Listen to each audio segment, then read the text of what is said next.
This week on Corinne's Picks, we have Marcia Wilson.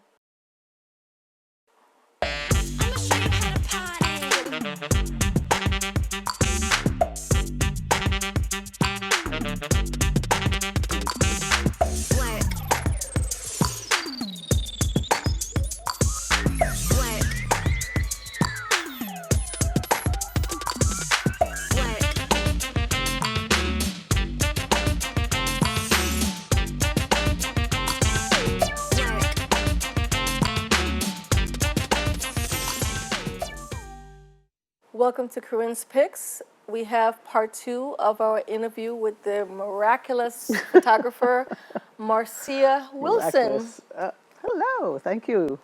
I'm so glad to have you back. I feel I was such a bad girl in the first interview. We talked so much. The subject was Afro Punk. Right.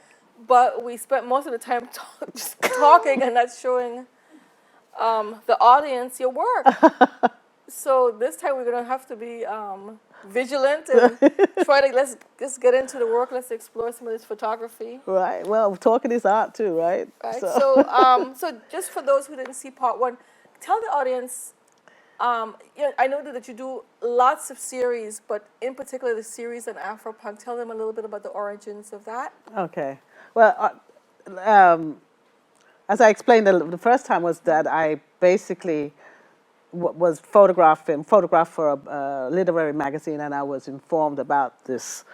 It was in 2014 about Afro Punk Festival, and I never heard about it, and I went, and that's when I found out about this incredible festival that is now on my top 10 list of favorite festivals. In fact, it probably is number 1 for favorite festival.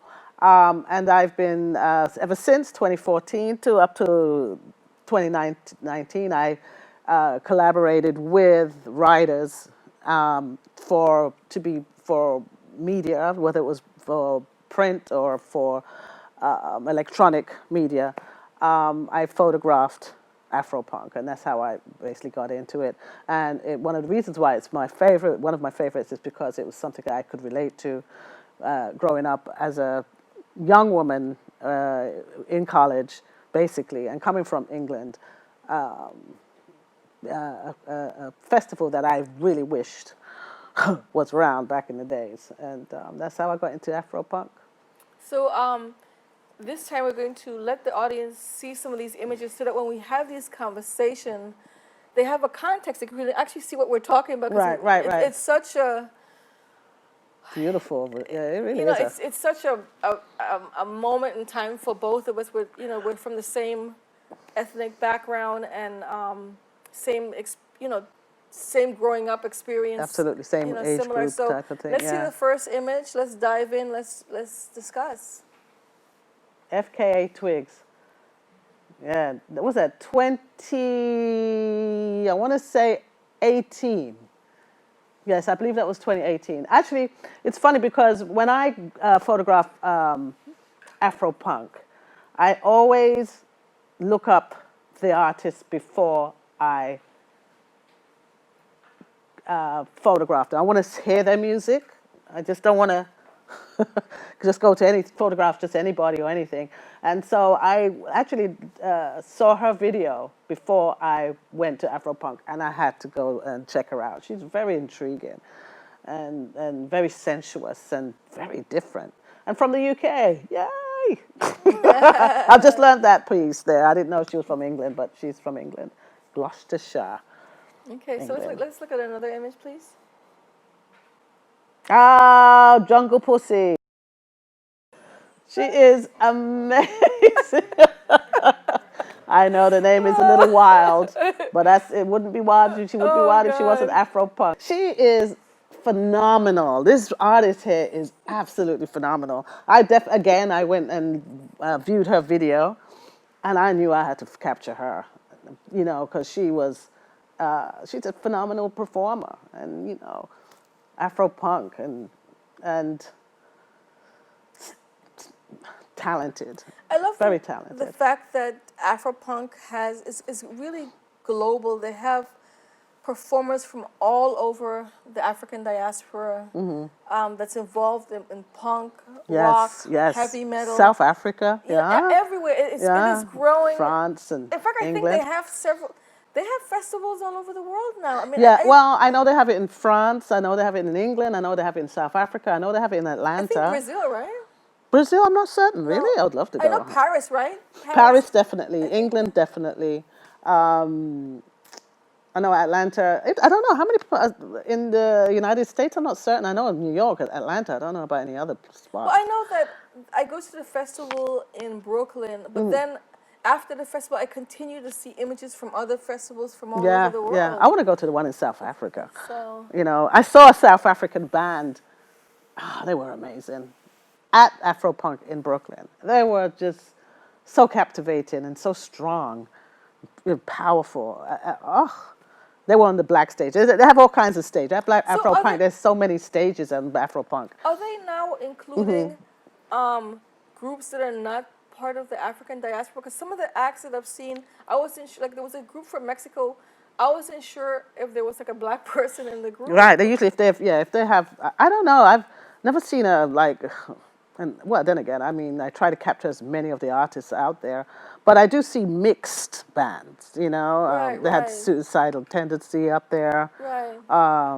Which lead is a white guy, but you know, there's black artists are in there, and also, which one is that? Oh gosh, can't remember the other groups. So But I have seen that. But it appears to me when I see that, I always think, well, they have to have a black one, at least a drummer So who's black. if you have a black band member, so then you can attend. That's what it seems to me. It seems like to me. Suicidal Tendency has a couple of black members in their Okay. team in their bands, and they draw because you know Suicidal Tendency is one of those old bands from back in the days, and boy can they perform. You know, if you want to see some real some stuff, it's Suicidal. And it's funny, I never saw Suicidal Tendency when I was growing up in Connecticut, checking out the punk scene. I always heard about them, but the word Suicidal Tendency was something that I was like, no, I don't think I want to deal with that. But they are magnificent. Their energy, when they perform, it's just like, whoa. And yes, I saw, what I've seen is that when I see a band, it appears to me they have to have somebody who's of African descent in the band. That's what I see. I don't know. Yeah. You know, but I do see a lot more people coming. It's attracting all types of people going to the Afro Punk. Absolutely. Yeah. The people who attend are from all walks. Yes, all walks of life. Yeah.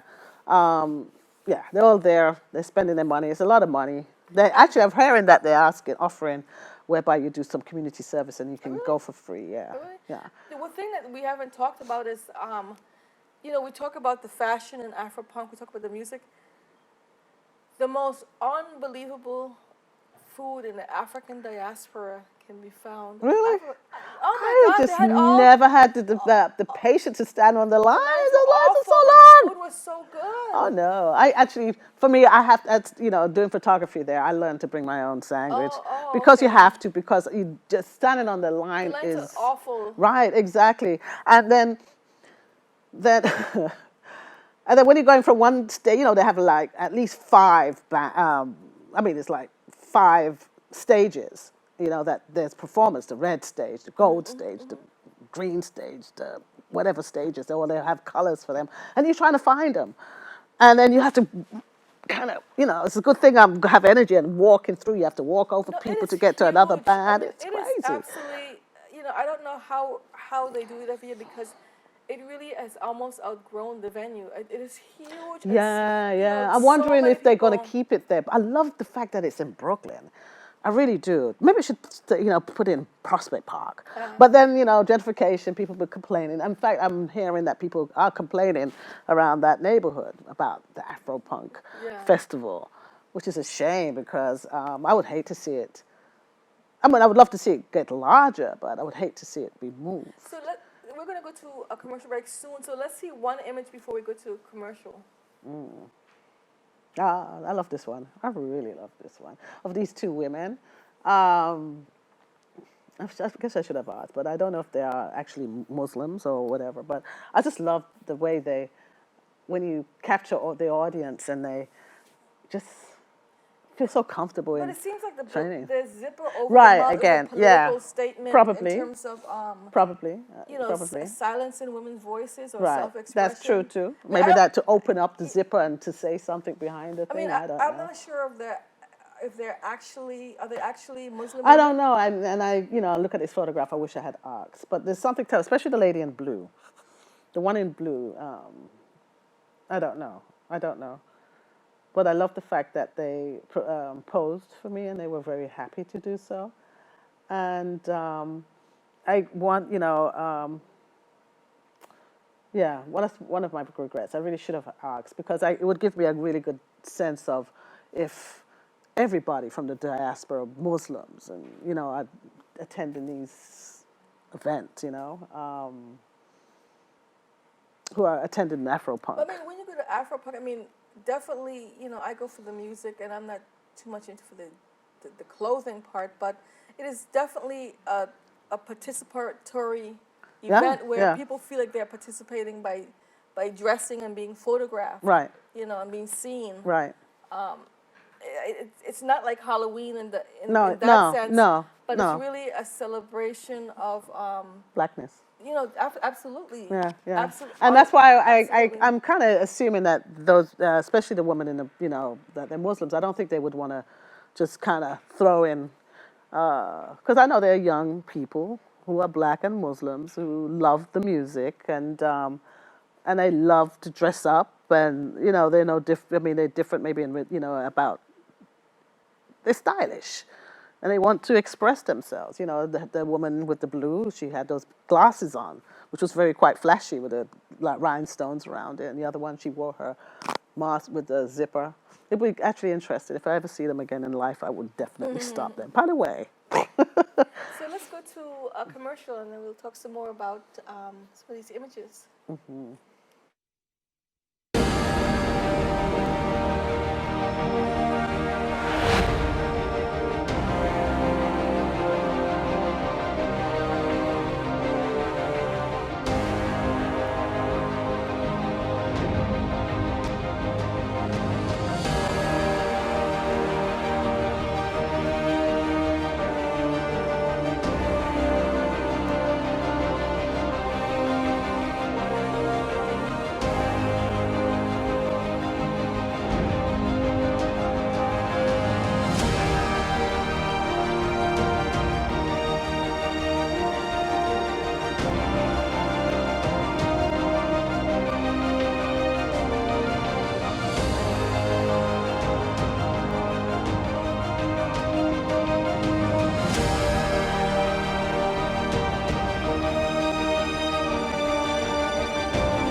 Can I tell you a cat joke? Just kidding. Why did the girl ask the mushroom to dance? Because he was a fun guy. What do you call a pig that knows karate? Pork chop. So how does a tissue dance? Put a little boogie on it.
We're back from commercial break. We've been talking to Marcia Wilson about her series on Afropunk.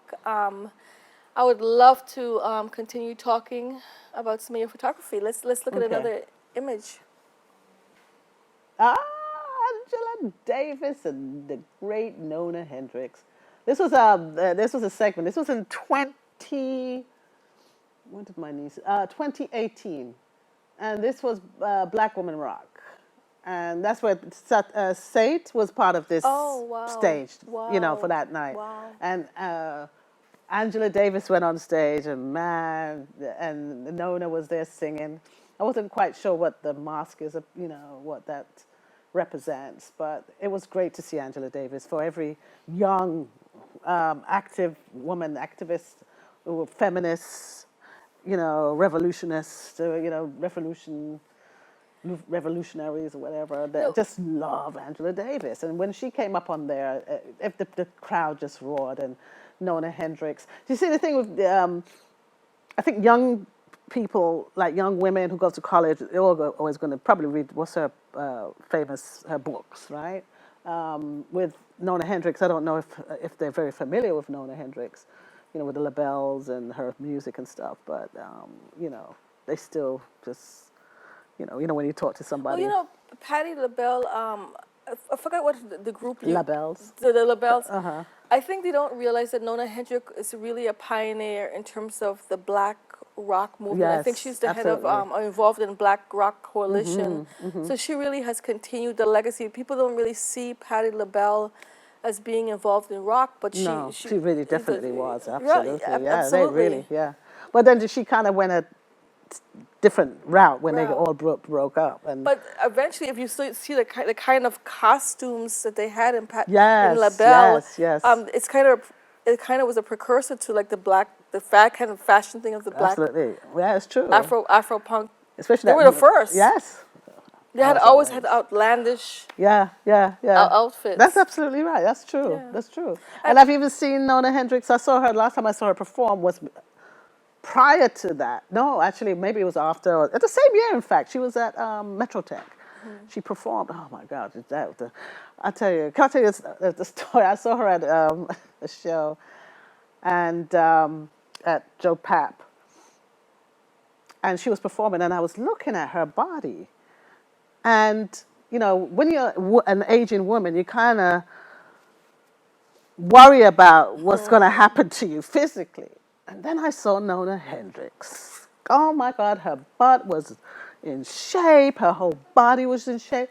She was standing and bending down. She sings. And, this woman is in her 70s. So I went up to her and I saw her and I said, God bless you. Thank you. I just wanted to thank you. And then it encouraged me to go to the gym. I mean, to actually work out well. And especially I found out the key of having a strong bottom half.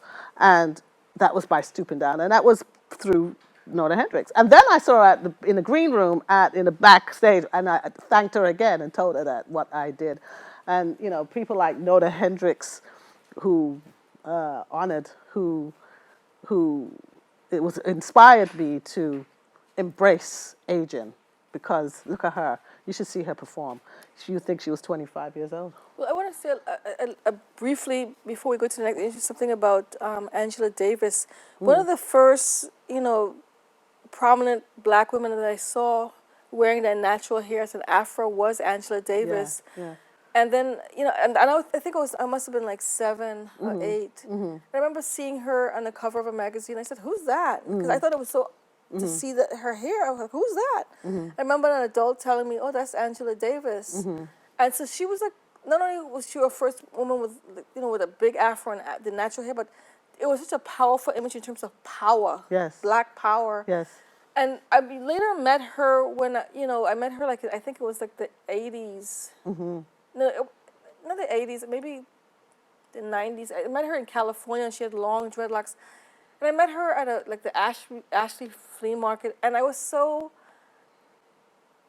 overwhelmed. I couldn't even say how much she meant to me. Absolutely, to her, yes. Because it was too big a moment for me. I mean, I think I just stood there and said hello. But if she had known, yes, absolutely, who she was in my life, absolutely, Yeah, absolutely. That's like there's one of my literary hero, actually I have quite a few of them, but one of them is Andrea Levy. It's an English writer, English black woman of Jamaican heritage, because one of the reasons why she's my hero is because when I was living in England, I had no clue why I was there. How did the Caribbeans come over there, and what was the history behind it, because it wasn't in school or anything like that. And then, there were derogatory terms, because there was racism over there, especially at the time I was living in the East End, so dealing with the National Front, and I couldn't wait to come to America. And I had no clue. Well, why were we there? Why were my parents there? They went there for adventure. They embraced the British Empire and all this kind of stuff. And then years later, I found this book, or I was introduced, I don't know how I got into it. It's a book by Andrea Levy called Small Island, and I read it. And it was based on a 1948, I learned about the Windrush, people, the fact that Jamaicans and Caribbeans fought World War II, II. And they were part of that movement. They came to England, and from that point on, I started to do more research from her book. So the reason why I'm bringing her up is because I went to the Penn's Festival to photograph it, and I saw her. And just like you saw Angela, I just was so overwhelmed, because she allowed me to land, because I was kind of floating. Maybe the reason why I was drawn to Afro punk. Where do I belong? I don't feel like I was British, even though I was born there. I didn't feel welcome, even though I was born there and raised there and all this type of stuff. I go to Jamaica, I'm the British girl. But the only place I really felt at home was in Brooklyn. I love Brooklyn. It's my home, And when I saw her, when she came in and told that history through non-fiction, what do you call it? It's, historical fiction. I learned a great deal about where I'm coming from. And, of course, Angela Davis was somebody that was part of my life, because I used to photograph her also, to go to events, her book signings, and photograph her quite a few times, But I totally get what you're feeling when somebody has made their work has made such an impact in your life and helped to change your life. And that's the importance of why, we all have to somehow do that for, everybody in some way or the other. Whether it's a small scale or on a larger scale, we need to be an influence as much as possible. So we have 5 minutes left. 5 minutes, more determined pictures? to show the audience the rest of your work. We're not ending this episode without showing all this work. Okay. So what is more we got? So let's look at another image, please. Oh, well, Lenny, I love Lenny Kravitz. Oh my God. Is there anything I need to say about him? It was funny because, when you do the pit, the photo pit at Afro Punk, they actually said he didn't want no photographers photographing. I was like, what? No, because the day before they said that about Grace Jones. And then a photographer, God bless her, when I see her, became friends from being at Afro Punk. She said, stay. They said that about Grace Jones yesterday, stay. So I stayed. And I got in there, and that's how I got in to see, to go in there, because they usually try to reduce the number of photographers and tell them some lie that, no, they're not letting anybody in. So I stayed and waited. And then I got in and I saw his feet, and I was just like, it was so hard to take photographs of him because I'm such a big fan of his, and he was absolutely phenomenal. Oh, fantastic. Yeah. Okay, let's see another image, please. Sate. She was part of the that stage with Angela Davis and Nona Hendrix. She's a powerhouse. Yes. She really brings it hard. She could even hit it. In this photograph, you could look at it. She goes hard, yeah. Go on YouTube. I would just recommend people. SATE. Check her out. She's amazing. She's a Canadian. Is she Canadian? She's Canadian, yeah. She was amazing. I like Canadians. They got this really... So let's see the next image, please. Oh, Afro Punk, Let's Get Free. I'm not certain what year that was. That might have been 20... because they have themes, right? last year, I think, was it 2020? I believe it was 2020. No, 20. Sorry, that's this year. 2019, because there was an incident at Afro Punk when a young kid went up there and had a T-shirt that said something against about Afro Punk being commercialized. I think it was a young woman. Oh yeah, I can't remember. And they got kicked out. Yeah, there was a controvery. Yeah, I remember that. She was. I think it was a young woman. I think. Yeah, and then the theme I think was "We hear you, we see you." Yeah, like that. So they had all these themes. So that was part of "Let's Be Free," which is basically a really good theme for Afro Punk, if you ask me. Actually, it's exactly why I'm still interested in Afropunk, because so much of, the black arts, we deal so much in pain and surviving and overcoming. Sometimes you just want to feel free in who you are and celebration of who you were, and it doesn't have necessarily, every link should not have to do with slavery. We're so much bigger than slavery. That's only like 200 years of our history. We've been around for hundreds of years. But, I'm so glad that we were able to... Yeah. No, but with festivals and, I think there's lots of festivals that allows us to express ourselves. Like in Brooklyn, Dance Africa Festival. That's a place where we could express ourselves. It's, the International African Arts Festival is another place where we can express ourselves. There's so many places. Afro Punk just incorporates those who are considered like... Well, I would say initially, like the black sheep, a place for them, for everybody. But that's an important. But it's becoming very commercial. Voice, because for those of us who feel like we're in that little niche, it's the only place where we can actually express ourselves. Yeah, without having to. Where the rebellion is the norm. Yeah. So thank you so much for letting us tape a second episode with your work. I definitely would love to see some other series. My favorite so far is the Afro Punk, but I definitely would love to go deeper and look at some of the other things that you've done. Yeah. So I think we have about 30 seconds left. Any final words? Well, I have shows coming up. Show in Queens. Like you said, there's different stuff. A friend of mine who's a curator is putting a show on activists. Like information. Shows on images of protest. So there's a few images that he's taken of mine to put up for a show in Queens. Can you give us your website? My website, I have Zenfolio. I really refer, if you want to see. 14 seconds. What is Zenfolio? It's Wide Vision at Zenfolio. WITEVISON. At Zenfolio, ZENFOLIA. Okay, thank you. Okay, thank you so much. Thank you so much. Thank you for inviting me. I'ma show you how